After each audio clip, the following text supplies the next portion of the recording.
Hello friends, आज की अपनी बात शुरू करने से पहले मैं आपके साथ world famous spiritual leader Swami Vivekananda ji का एक प्रेरक प्रसंग शेयर करना चाहता हूं। एक बार किसी व्यक्ति ने स्वामी विवेकानंद जी से पूछा कि सब कुछ खो देने से ज्यादा बुरा क्या है। तो स्वामी विवेकानंद जी बोले कि सब कुछ खो देने से भी बुरा उस उम्मीद को खो देना है जिसके भरोसे हम सब कुछ वापस पा सकते हैं। स्वामी जी के ये अनमोल वचन आज की कोविड-19 महामारी के संदर्भ में बेहद प्रासंगिक है और स्वामी जी के इसी अनमोल संदेश से मोटिवेट होकर हमने आज से एक नई वीडियो सीरीज की शुरुआत की है, what after covid pandemic ends. So welcome all of you from the brain watchers India in the new brainstorming. Naturally आपके मन में सवाल होगा कि मैं कौन हूं और इस वीडियो सीरीज को लाने के पीछे मेरा क्या मकसद है। तो मित्रों, the answer is simple that I am you and you are me. अगर आप एक मजदूर हैं तो मैं भी एक मजदूर हूं, आप एक किसान हैं तो मैं भी एक किसान हूं, अगर आप एक CA, doctor, lawyer, businessman, bureaucrat जो भी है मैं भी वही हूं। कहने का मतलब यह है कि मैं आपसे अलग नहीं हूं बल्कि आप ही का एक प्रतिबिंब हूं, प्रतिध्वनि हूं। तो मित्रों, हम आप ही के नजरिए से कोविड-19 महामारी के आउटब्रेक से लेकर अब तक के दुनिया में हुए चेंजेस और डेवलपमेंट्स पर एक नजर डालेंगे और करंट सर्कमस्टांसेस के लेंस से फ्यूचर में झांकने का एक छोटा सा प्रयत्न करेंगे। इस वीडियो सीरीज के माध्यम से हम और आप कोरोना के संदर्भ में जिंदगी के इंपॉर्टेंट एस्पेक्ट्स पर चर्चा करेंगे और साथ ही साथ एक्सपर्ट्स की राय भी जानने की कोशिश करेंगे। तो चलिए, सबसे पहले हम वर्ष 2019 के आखिरी दिनों पर एक नजर डालते हैं। सब कुछ नॉर्मल तरीके से चल रहा था। ग्लोबलाइजेशन के चलते दुनिया में हर कोई अपने छोटे बड़े सपनों को पंख लगाने और आसमान छू लेने की कोशिश में लगा हुआ था। जहां एक ओर पूरी दुनिया वर्ष 2020 के स्वागत की तैयारियों में जुटी हुई थी, वहीं दूसरी ओर चाइना के वुहान शहर से बेहद ही डरावनी और चिंताजनक खबरें आ रही थी। कोरोना वायरस नाम का एक अभूतपूर्व संकट दुनिया की दहलीज पर जोर जोर से दस्तक दे रहा था। पर कहीं ना कहीं एक सुकून वाली बात भी थी, क्योंकि WHO बार बार यह कह रहा था कि कोविड-19 एक लोकल डिजीज है, यानी एक एंडेमिक है। परंतु चीन में हालात बिगड़ते चले गए और 11 मार्च 2020 को WHO को भी घोषित करना पड़ा कि कोविड-19 एक पेंडेमिक है। COVID-19 can be characterized as a pandemic. उस समय पूरे विश्व में कोविड-19 के मात्र 1,18,000 केसेस थे और इन मामलों में 90% मामले खास तौर पर 4 देश चाइना, कोरिया, ईरान और इटली में थे, जबकि 57 देशों में कोविड-19 के मामले 10 या उससे भी कम थे। कोविड-19 से होने वाली मौतों का आंकड़ा उस समय 4,000 से कुछ अधिक था और ज्यादातर मौतें चाइना में हुई थी। मार्च 2020 के समाप्त होते होते जहां एक ओर चीन कोविड-19 की रफ्तार को कंट्रोल कर चुका था, वहीं दुनिया के दूसरे देशों में कोविड-19 की रफ्तार तेज और तेज होती चली जा रही थी, जिसके कारण USA, ब्राजील, स्पेन, जर्मनी और ब्रिटेन जैसे देशों में इस महामारी का भयंकर प्रकोप देखने को मिला। हालात बद से बदतर होते चले गए, जिसका नतीजा यह हुआ कि पूरी दुनिया की सामाजिक एवं आर्थिक गतिविधियां ठप होकर रह गईं। मानो पूरी मानव जाति कोरोना वायरस की बंदी बन गई हो। कोविड-19 की रोकथाम के लिए विभिन्न देशों ने लंबे लंबे लॉकडाउन लगाए और सोशल डिस्टेंसिंग, आइसोलेशन, क्वारंटीन जैसे सख्त उपाय अपनाए। पर इस सब के बावजूद कोरोना संक्रमण और उससे होने वाली मौतों के आंकड़े बढ़ते ही चले गए। Lockdown, social distancing, isolation, quarantine सरीखे शब्द जिनको हमारी मॉडर्न सोसाइटी कहीं भूल चुकी थी या डिस्कार्ड कर चुकी थी, फिर से अपनी डिक्शनरी में इन शब्दों के मायने ढूंढने के लिए मजबूर हो गई और ये शब्द अचानक ह्यूमन लाइफ सेवर बनकर देखते ही देखते बच्चे बच्चे की सबकॉन्शियस मेमोरी का एक परमानेंट हिस्सा बन गए। दुनिया के हर आदमी को अपने daily routine, social behaviour, lifestyle और प्रायोरिटीज, इन सब में एक डिजायर्ड या अनडिजायर्ड चेंज लाना पड़ा। चेंजेस का ये सिलसिला अभी भी निरंतर जारी है। क्या ये चेन कहीं पर जाके रुकेगी या पूरी मानव जाति के हाथों और पैरों को हमेशा के लिए जकड़ लेगी? यह केवल और केवल आने वाला वक्त ही बता पाएगा।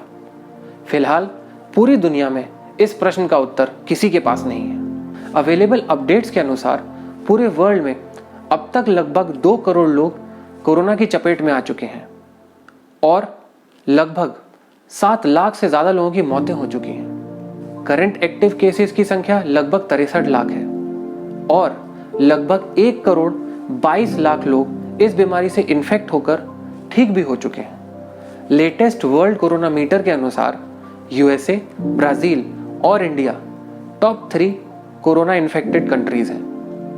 अब अगर हम कोविड-19 के वर्तमान आंकड़ों की तुलना 14वीं सदी के ब्यूबोनिक प्लेग से करें, जिसके कारण पूरी दुनिया की आबादी का लगभग 20% हिस्सा भयानक मौत का शिकार हो गया था, तो अपने आप में यह एक बेहद डरावना स्वप्न प्रतीत होता है। परंतु शताब्दियों के एक लंबे अंतराल ने मेडिकल साइंस और तकनीक को काफी मजबूत बना दिया है। इसलिए हम कम से कम यह तो एक्सपेक्ट कर ही सकते हैं कि कोरोना महामारी पूरी दुनिया के स्वास्थ्य पर उतना बुरा प्रभाव नहीं डालेगी जितना ब्यूबोनिक प्लेग ने डाला था।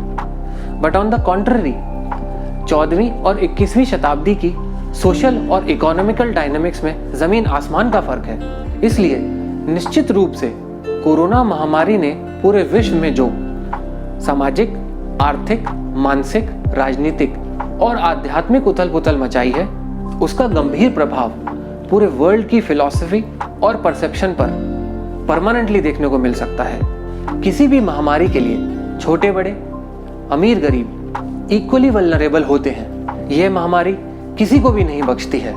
इन अदर वर्ड्स, कोई भी पेंडेमिक आउटब्रेक सोसाइटी के डिप्राइव्ड या एफ्लुएंट क्लास में होने या ना होने जैसे आर्टिफिशियल परसेप्शन को सिरे से खारिज करता है और दोनों को बाय वर्च्यू ऑफ नेचर एक फेयर और पैरेलल प्लेटफॉर्म पर ले जाकर खड़ा कर देता है। कोविड-19 ने पूरे वर्ल्ड को कम से कम ये तो अच्छी तरीके से समझा ही दिया है कि डेवलप्ड वर्ल्ड की जिन वैल्यूज पर हमें बेहद नाज है और हम जिन पर आंखें मूंद के भरोसा किए बैठे हैं, उस डेवलप्ड वर्ल्ड की फाउंडेशन शायद अंदर से उतनी मजबूत और स्थिर नहीं है जितना कि हम मान के चल रहे थे। तो फिर हम लौट कर अपने मूल प्रश्न पर आते हैं, what after covid pandemic ends. वास्तव में यह मात्र एक प्रश्न नहीं है, बल्कि हमें इस एक प्रश्न का उत्तर ढूंढने के लिए अनेक प्रश्नों के उत्तर ढूंढने पड़ेंगे। जैसे, क्या जल्द ही भविष्य में कोई वैक्सीन या मेडिसिन वर्ल्ड के किसी कोने से प्रकट होगी और कोविड-19 मात्र एक नॉर्मल फ्लू बन के रह जाएगा, और उसके बाद की दुनिया में किस तरह का economic, social, political and philosophical environment होगा। यह सब कुछ रिवर्स होकर प्री कोविड एरा सिचुएशन में लौट जाएगा इत्यादि। और इन प्रश्नों का यदि कोई उत्तर है तो ये सब कब होगा? 2, 3, 4 महीने या साल या फिर उसके भी बाद, या फिर हम प्री कोविड सिचुएशन में कभी वापस नहीं लौट पाएंगे। पूरा का पूरा विश्व आज इन सवालों के जवाब ढूंढने में लगा है। वैक्सीन से लेकर मेडिसिन और कोरोना के खत्म होने के टाइम को लेकर तरह तरह के दावों के बीच हम भी फिलहाल इस बहुत ही जटिल पहेली को सुलझाने की एक कोशिश करते हैं और भविष्य की गर्त में छुपे इन प्रश्नों के उत्तर ढूंढने के ज्ञानवर्धक सफर की शुरुआत डॉक्टर सत्यमित्र, जो उत्तर प्रदेश सरकार में medical health and family welfare department के डायरेक्टर जनरल फैमिली वेलफेयर रह चुके हैं, से चर्चा के साथ करते हैं। नमस्कार sir. The brain watchers India के इस इनॉग्रल वीडियो में हम आपका बहुत बहुत स्वागत और अभिनंदन करते हैं। आपसे हमारा पहला सवाल यह है कि एक डॉक्टर होने के नाते आप कोविड पेंडेमिक को किस तरह की चुनौती के रूप में देखते हैं, और क्या निकट भविष्य में हम ये एक्सपेक्ट कर सकते हैं कि कोविड-19 की वैक्सीन मार्केट में जल्द ही आ जाएगी? देखिए, मैं बताऊं आपको, मैं स्वयं एक ईएनटी स्पेशलिस्ट हूं, उस नाते सबसे ज्यादा कॉमन इसका वायरस का इन्फेक्शन है ड्रॉपलेट से।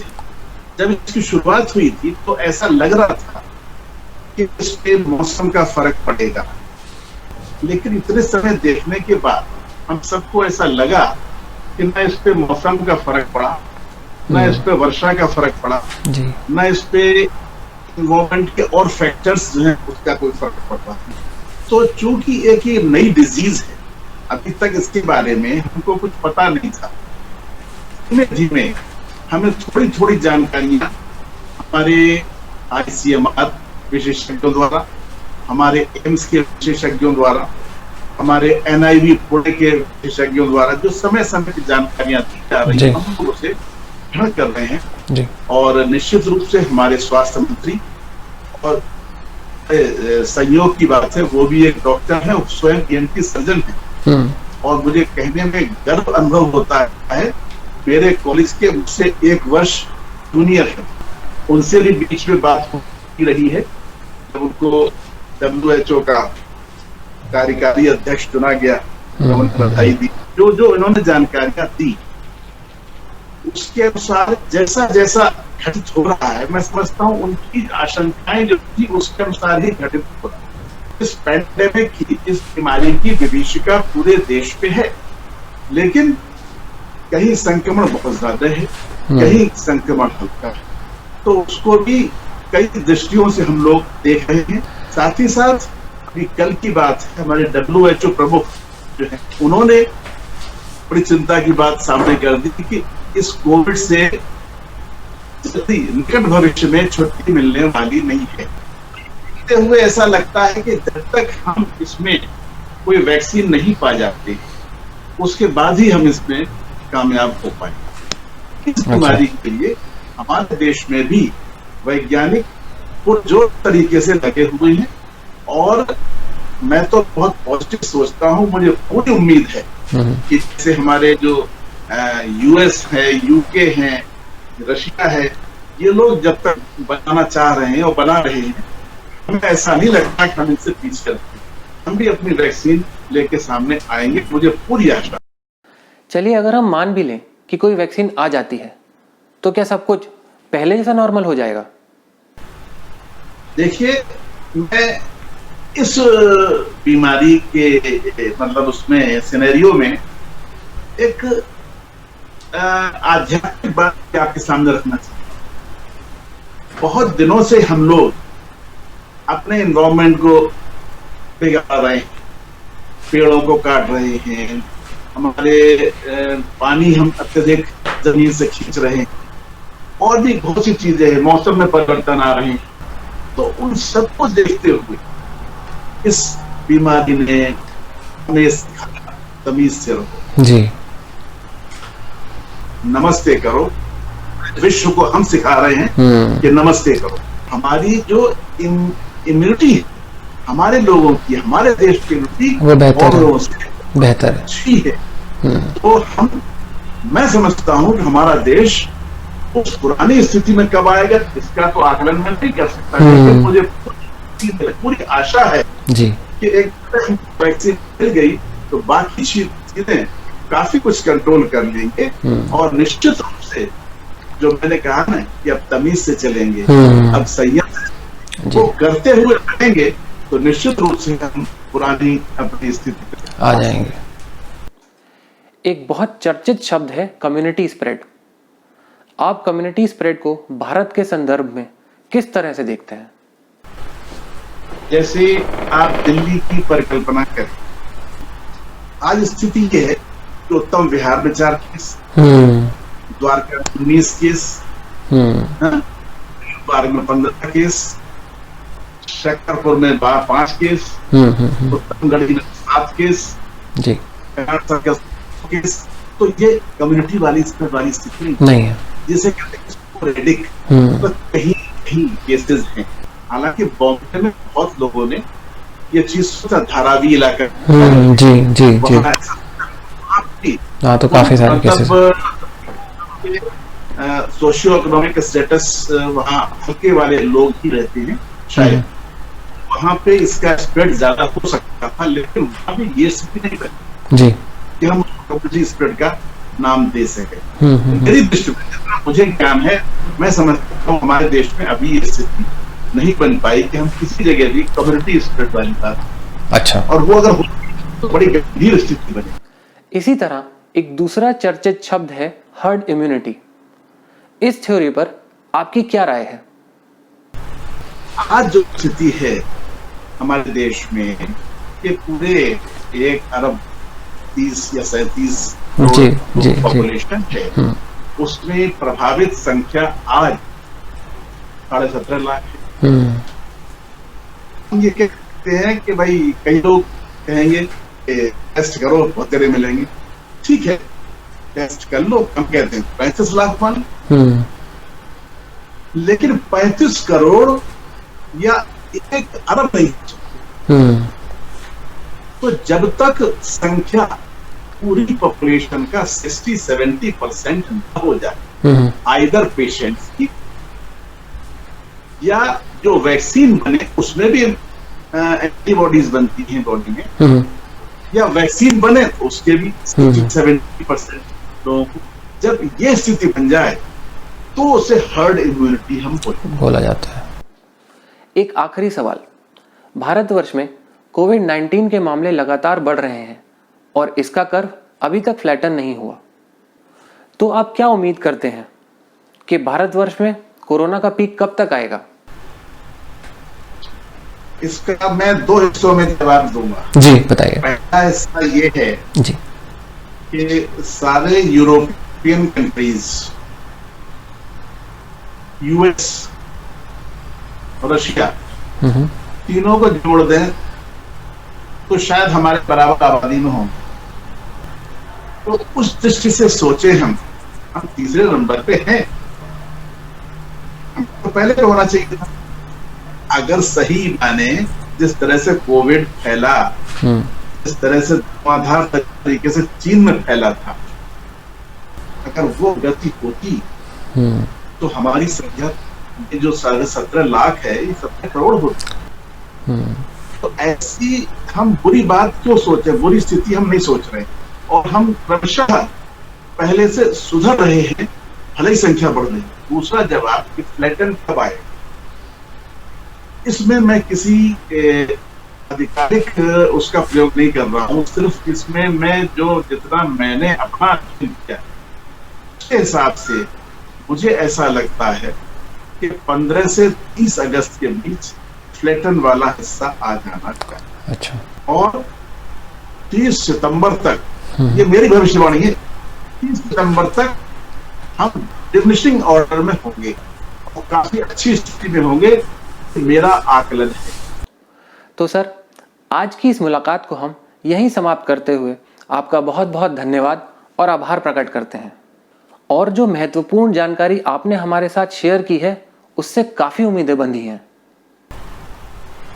धन्यवाद, थैंक यू, नमस्ते। तो फ्रेंड्स, आज का ये सफर हम यहीं समाप्त करते हैं। यहाँ स्क्रीन पर दिखाए प्रश्नों के उत्तर भेजकर या अपने कोविड-19 के एक्सपीरियंसेस शेयर करके आप भी हमारे इस सफर में हम सफर बन सकते हैं। कृपया अपना वीडियो आप हमें thebrainwatchersindia@gmail.com पर जरूर भेजें। हमें आपके विचारों का बेसब्री से इंतजार रहेगा। अपनी बात को समाप्त करने से पहले मैं महान दार्शनिक सोक्रेट्स के इन शब्दों को दोहराना चाहूंगा। The secret of change is to focus all of your energy not on fighting the old but on building the new. Hello everyone, this is Abhishek Saxena here. Hope you liked this video. For the latest updates, please like and subscribe the Brain Watchers India YouTube channel and don't forget to press the bell icon to stay updated. Stay safe, stay healthy.